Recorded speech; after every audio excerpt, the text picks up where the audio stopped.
And now you can have it delivered straight to your inbox. EWTN News Nightly. Clear, concise, Catholic. Sign up today at EWTN.com/ENN.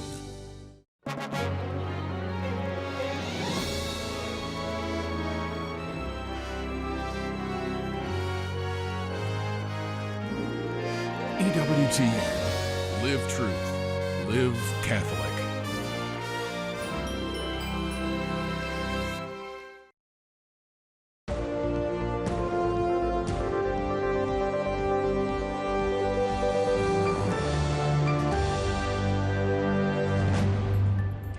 We are taking a live look tonight from the White House as results are pouring in from more than half the country. This is EWTN News Nightly, live coverage of Election Day 2020.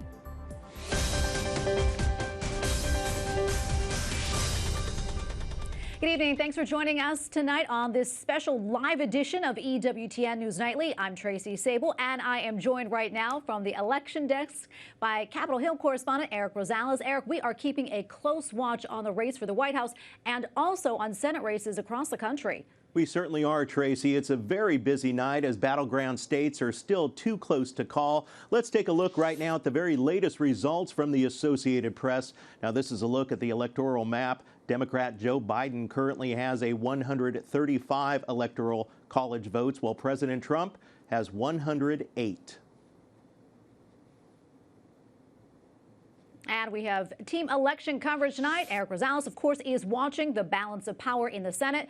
Owen Jensen is at the White House where President Donald Trump continues to wait for the results. And Mark Irons is in Delaware with the Joe Biden campaign. We will have analysis coming up. But first, let's check in with Owen. Tracy, good evening to you on this historic and exciting election night 2020. In the White House behind me, President Donald Trump is monitoring the results as they come in, and they continue to pour in tonight as polls continue to close across the nation. Now, President Trump has inside alongside him about 100 people, donors, family, friends, aides. And you think about this election, the impact this will have on all the main issues. These two opponents, former Vice President Joe Biden and current President Donald Trump, are diametrically opposed on so many key issues. Now, earlier today, President Trump stopped in Virginia to thank campaign staffers there, and this is what he said about winning versus losing. No, I'm not thinking about concession speech or acceptance speech yet. Hopefully, we'll be only doing one of those two. And you know, winning is easy. Losing is never easy. Not for me, it's not. Now, if the president sounded a little hoarse there, well, there's good reason, right? He's been to so many different rallies in multiple states in multiple days, and some of those states, very cold weather. Tracy? I know that Florida is such a key state. What are you hearing? Yeah, absolutely. It is a key state. All the experts say President Trump needs Florida to win the election. They have 29 electoral votes down there on the line. Now, Florida Governor Ron DeSantis earlier tweeted out that he's sort of disappointed in the major networks that they haven't called the race yet because the governor there says the president is so far ahead of former Vice President Joe Biden. As a matter of fact, DeSantis said this speaks volumes about their objectivity. Tracy? Okay, thank you so much, Owen. White House correspondent Owen Jensen reporting for us tonight. Thank you so much. Eric? Coverage going from the Trump campaign to the Biden campaign tonight. Correspondent Mark Irons is in Wilmington, Delaware with the Biden camp. Mark? Thank you, Mark. Well, Tracy, again, it's very much a waiting game right now. The campaign had said earlier that at some point the former vice president would come out behind me and address the nation. There's a large stage set up there for his remarks, but that remains to be seen. Earlier today, even Joe Biden himself said, if there's something to talk about tonight, I'll talk about it, which sounds like a wait-and-see situation as all eyes continue to be on those battleground states, in particular, a place like Pennsylvania. And let's think about the places that Joe Biden visited before this very moment. He spent back-to-back days campaigning in Pennsylvania, Sunday, Monday, and today. So it shows you how important a state like Pennsylvania is to the campaign. And you can rest assured they're watching returns in that state. And again, Joe Biden is here in Wilmington, and he's at his home watching the returns. But if and when he comes out to this stage and addresses the nation is another question. So we'll be paying attention to that until there's more clarity about some of these states. The phrase, it's too close to call, we hear it every year. We're in the middle of that right now. We'll wait and see what happens. Tracy? Yes, we certainly are, Mark. Correspondent Mark Irons reporting tonight. Thanks, Mark. Tracy? Okay, thank you, Eric. Well, turnout for this election is expected to reach record numbers, and it could be some time before we actually know the winner of the presidential election. Raymond Arroyo joins me now to offer his perspective. Raymond, great to see you. Thanks for coming on tonight. Know you've had a busy day. To be here. Thank great you. to be with you. Absolutely. Great to be with you. So I know that you've been at the White House this evening. What are you hearing from the campaign, Raymond? Well, I have to tell you, the Trump team is very bullish. They believe they have this campaign. Their internals are looking very good. They think they have Florida and North Carolina and maybe some of those blue states that the president picked off last time. We'll see. I mean, this evening continues on. There's still some confusion over whether Florida has gone for the president or not, despite this overwhelming majority he has at the moment. But if you look at the internals, the president has outperformed his 2016 performance in Florida, in Ohio. He's closed the gap with women, with Hispanics, with men in ways that we haven't seen before. We'll see if that holds up in those other states. But the Trump team here tonight, they're very happy. Raymond, I know that you interviewed the president back in 2016 and again this year in 2020. What do you think the key differences were between candidate Trump 4 years ago and a president who is seeking re-election? Well, the last time he was an outsider, and he's still running as an outsider. He still ran this time as a non-politician. I mean, he was allowed to set up that contrast with Joe Biden, the 47-year-old veteran of the Senate and Washington. But Biden thought the COVID fear would be enough to get him over the finish line. We'll see if that works or not. But I think you saw in the closing days of this campaign, Donald Trump doing what he did last time, hitting every swing state in the union, holding these massive rallies and turning out his supporters, no doubt whipping up the base. That is what caused the polls to tighten. And I think the result that you're beginning to see tonight, you know, as I've been saying in recent days, I think this is not only a referendum on Donald Trump, this is also a referendum on polling in the United States and, frankly, the media that covers him or doesn't day in and day out. Yeah, Raymond, right to my next question, which is exactly what I was going to ask you. You know, how do you think this night is looking in comparison to what the media was predicting and also the polls? Well, I think we'll see. Let's put a pin in it for the moment. But I do think you're seeing the president cover much of the same ground he covered last time. I have to tell you, it feels a lot like 2016. I mean, I was at the Hilton in New York covering the campaign that night. We were up till 3 o'clock in the morning till the race was called and the Trump family came out. No one expected that victory. I think there's a sense settling in that he might be able to pull this off again. And there's a resignation I see in some of the press corps here at the White House. But we'll see. Let's see how this evening progresses. That's right. And the days ahead. You definitely never know. Let me ask you this too, Raymond, because this is also crucial, the Catholic vote. How crucial is that to both the campaigns? Well, I think the Catholic vote is absolutely critical. They tend to decide the victor. I think it's going to be awfully close. Look, this time, let's go back to 2016. In 2016, there were people who doubted Donald Trump's pro-life protestations. He was saying he was going to be pro-life and he'd govern in a pro-life way and ensure religious liberty. And there were people who said, wait a minute, this is the playboy real estate baron. I'm not so sure about this guy. A number of Catholics, many friends of our programs, came out and said he's unacceptable as the candidate at the time. Well, now you fast forward 4 years, we've seen the Trump record. Many pro-lifers, some I spoke to earlier today, say he's the most pro-life president in history. He's defended religious liberty, the Little Sisters of the Poor. Those mean something, but for the first time, unlike the Hillary Clinton campaign, the Democrats and what I would call the Catholic left have mounted a campaign to try to make Joe Biden acceptable to Catholic voters by smudging the pro-life issue a bit and trying to throw things like immigration and climate change in and COVID concerns as if that somehow balances out the moral weight of abortion and the pro-life issue. We'll see if that works. I'm not sure it plays, but for some uncatechized Catholics, you may see them go to the Biden side. It'll be very tight. Raymond, I want to ask you, what states are you specifically looking at? You know, obviously results are coming in, still a lot more time, but what are you specifically looking at right now? Well, I think the most important states now for the president, Georgia and North Carolina, they are very close. But those will be very important states if he means to get to 270. And then he'll have to pick off one or two of those states in the so-called blue wall. Wisconsin, Michigan, Illinois has already gone to Biden, Minnesota, where I was in Minnesota this week, and I have to tell you, I have never seen such adulation and support for a presidential candidate. These were people with their babies, children, standing out in the cold, 10,000 strong, outside of a hangar they couldn't get into because they shut down the occupancy to 250 people. Yet, by the thousands they came, stood in 32-degree weather just to see Air Force One land. The president ended up doing a drive-by and throwing hats out to them and talking to them. But that kind of support in Minnesota, I'd keep my eye on. There's also a lot of disgruntlement in both Michigan and Minnesota about the lockdowns and the severity of them. That may play a role. We'll see in the days ahead. All right, Raymond, we don't have a lot of time right now, but I'm also wondering your final thoughts tonight. Yeah, well, look, my final thoughts, I think every time an election rolls around, it focuses us on the issues we hold most dear. I think liberty versus lockdown is a big issue this campaign season.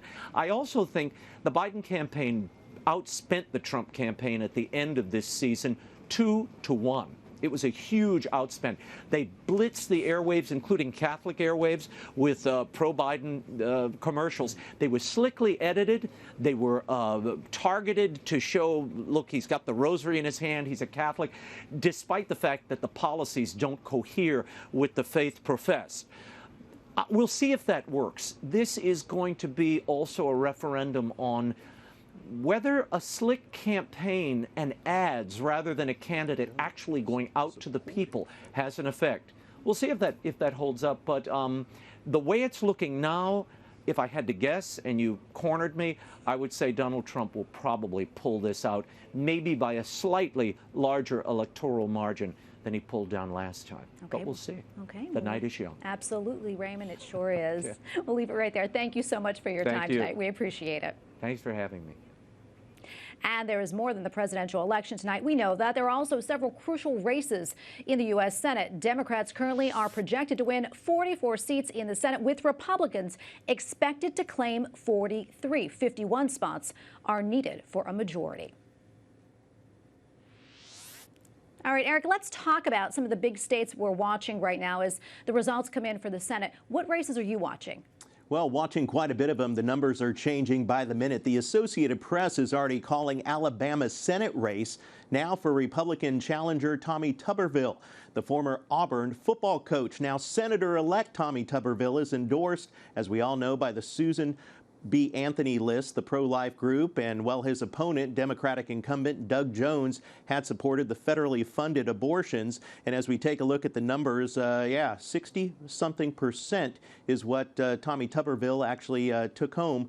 Now, Doug Jones was considered the most endangered Democrat in all the Senate races, and that warning proved to be true this evening. Tracy? Well, Eric, Alabama's a win for the Republicans. Does that give their party maybe an edge in the Senate right now? Well, it's still too close to call. You know, Democrats are still edging ahead of the GOP by a count of about 43 senators to 41, and we know that one party needs at least 51 seat majority to be able to control the upper chamber. And these are several races. Several races still need to be counted, but one state in particular that Republicans lost tonight is Colorado. Democratic John Hickenlooper has unseated GOP incumbent Gardner. Now, that is a big win for the Democratic Party. John Hickenlooper is no stranger to politics. He was the former governor of the state and very well known to voters in that area. Yeah, indeed. Well, how about some other races? Let's talk about Iowa and Maine. Those are two that people are watching very closely right now. Yeah, that's right. The GOP Senator Susan Collins is ahead right now in Maine, but that race is still extremely too close to call. As we take a look right now, 52% for Susan Collins, and Sarah Gideon, her Democratic opponent right there, with 41%. But let's not forget, in an attempt to appeal to voters, moderate Republican Susan Collins refused to support President Trump's U.S. Supreme Court nominee Amy Coney Barrett to the Supreme Court. Now, she broke away from her party and decided to vote with Democrats. Now, as we take a look at the other race in Iowa, incumbent Republican Senator Joni Ernst is in the battle for her seat. Now, there's only about 20% of the vote in right now, and she is against Democrat Teresa Greenfield. You may recall that Senator Ernst was a very close ally to President Trump, and as we take a look at the numbers, boy, look at that. It's still just too close to call. Teresa Greenfield has 50% of the vote. Joni Ernst has 48% of the vote. The state used to be red in 2016, so we'll have to see if it's going to stay red tonight. Eric, any idea? Do you think that we'll know the balance of power in the Senate by the time we go to sleep tonight?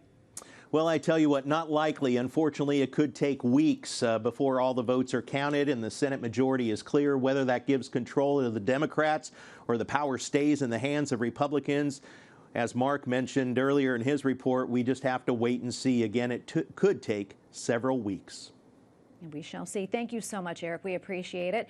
And continuing coverage coming straight ahead. We'll have more analysis as the results continue to come in. Stay with us.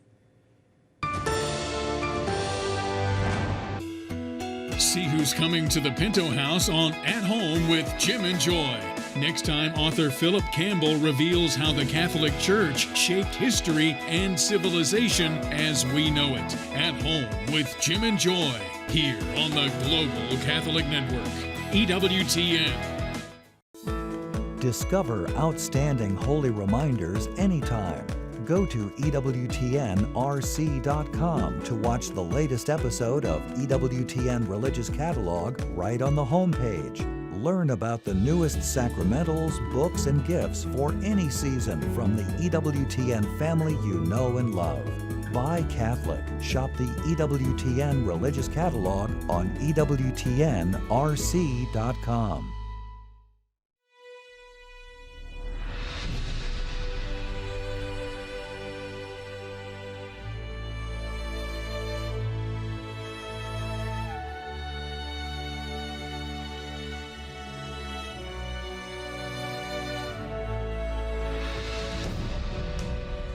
Our most powerful weapon is not money, but the limitless trust in the heart of Jesus.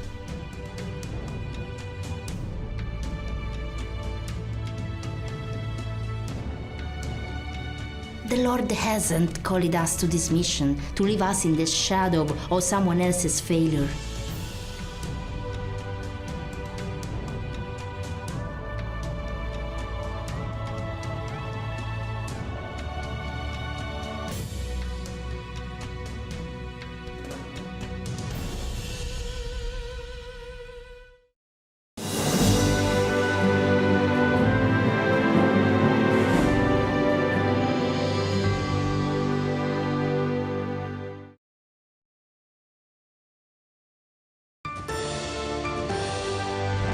Welcome back. As this election day draws to a close, many states are still too close to call in the presidential election. Joining me now on Skype is Tim Carney, senior political columnist for the Washington Examiner and resident fellow at the American Enterprise Institute. Tim, welcome back. It's always good to see you. Thanks for having me. Well, we went in tonight with the polls showing former Vice President Joe Biden ahead of President Donald Trump. Now, you've seen the latest numbers. What are President Trump's chances at this point? Well, President Trump winning Florida was the key. That was basically almost the only way that Joe Biden was going to be able to declare victory tonight, election night, was winning Florida or North Carolina and a couple other states, because the truth is Pennsylvania is going to be incredibly close, and we're not really going to have a count of the votes in Pennsylvania for quite a while, for days at least.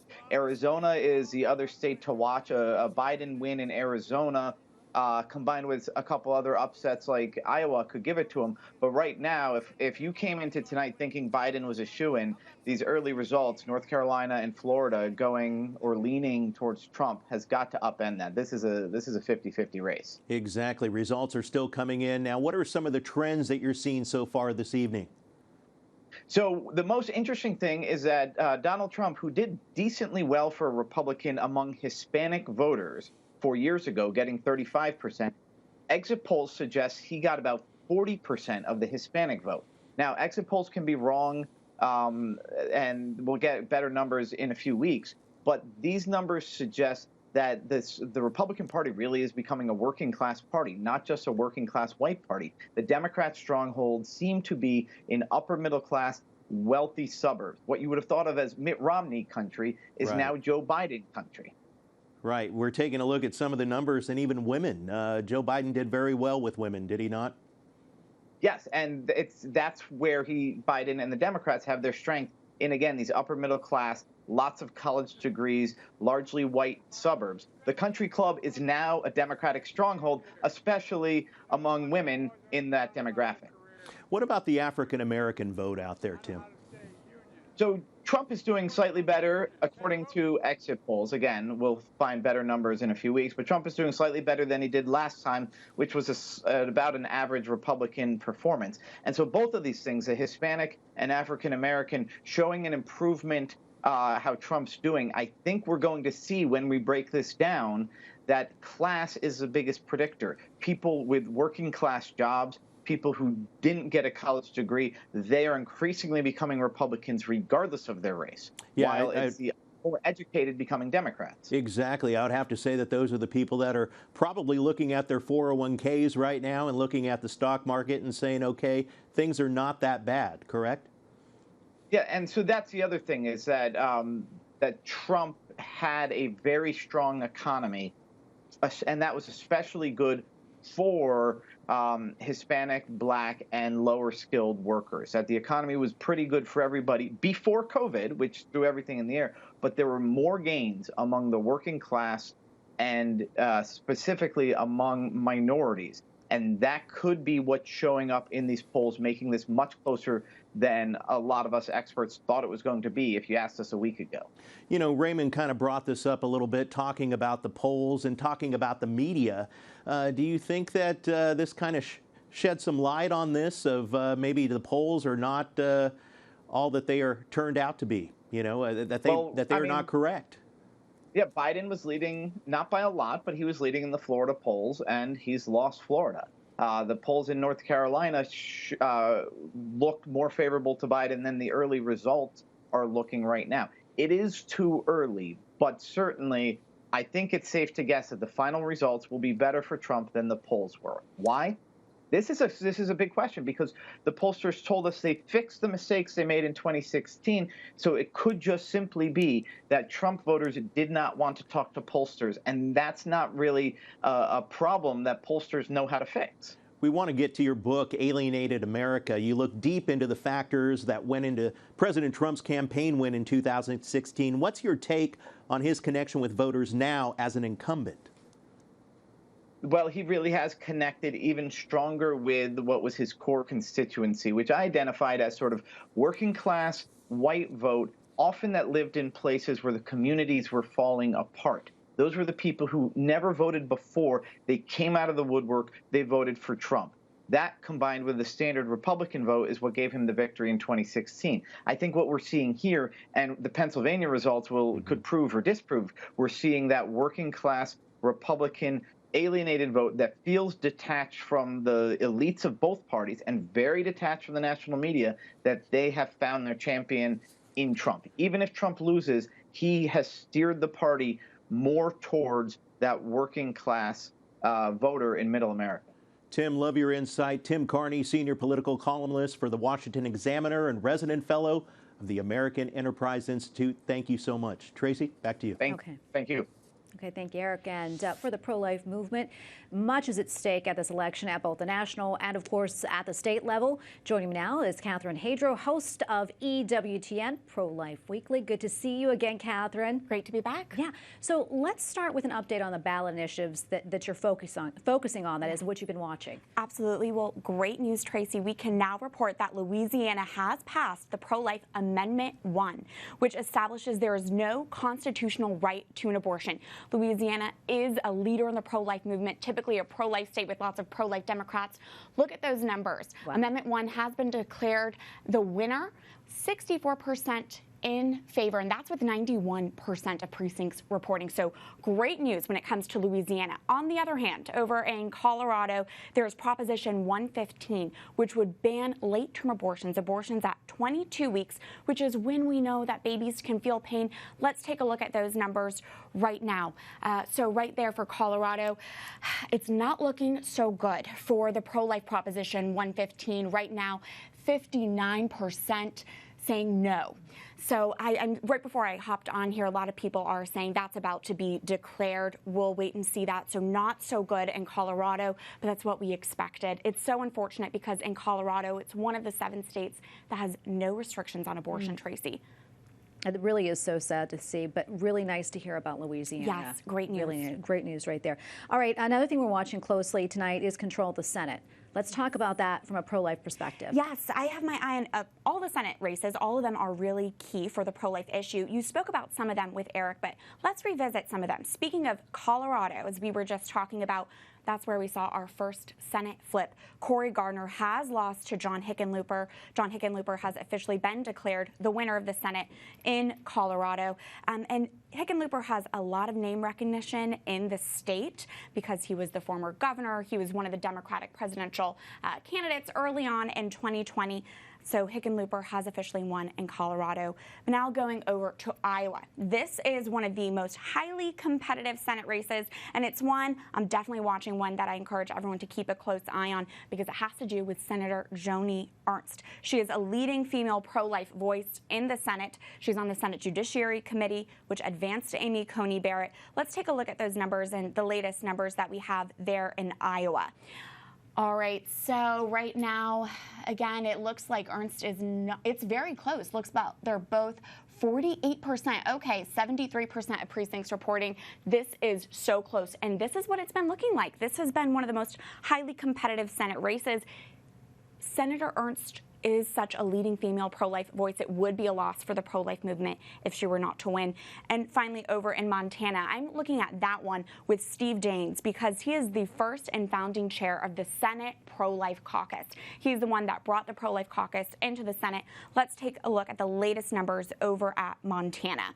And Steve Daines is running against Steve Bullock, who is the current governor of Montana. So again, a lot of name recognition there. All right, with only a little bit of the precincts reporting, it's looking close, but Steve Daines is in at 49.16%, Bullock with 50.84. Okay, we still have a lot of the precincts to continue to report there, but that's one to watch as Steve Daines really is a leading pro-life voice in the Senate. Yeah, Catherine, of course, there is the presidential race. Yes. We know all about that, right? What do you see as the significance when it comes to pro-life policies there? Well, of course, that's a big race we are mostly closely watching here. A lot is at stake here, Tracy. As we were saying earlier, Biden and Trump could not be more opposite when it comes to their abortion policy proposals.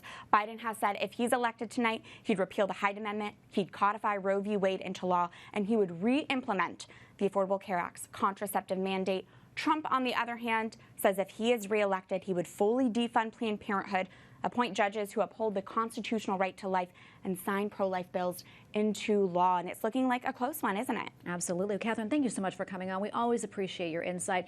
And also I want to tell folks a reminder that they can watch you on EWTN Pro-Life Weekly at Thursdays at 10 p.m. And for other airing times, they can also go to our website, EWTN.com. Thanks again. Thanks, Tracy. And we thank you for watching this special edition of EWTN News Nightly. And be sure to stay with us as we continue election coverage coming to you at 2 a.m. Eastern. Yeah, we're staying up late tonight. I'm Eric Rosales. And I'm Tracy Sable. God bless you.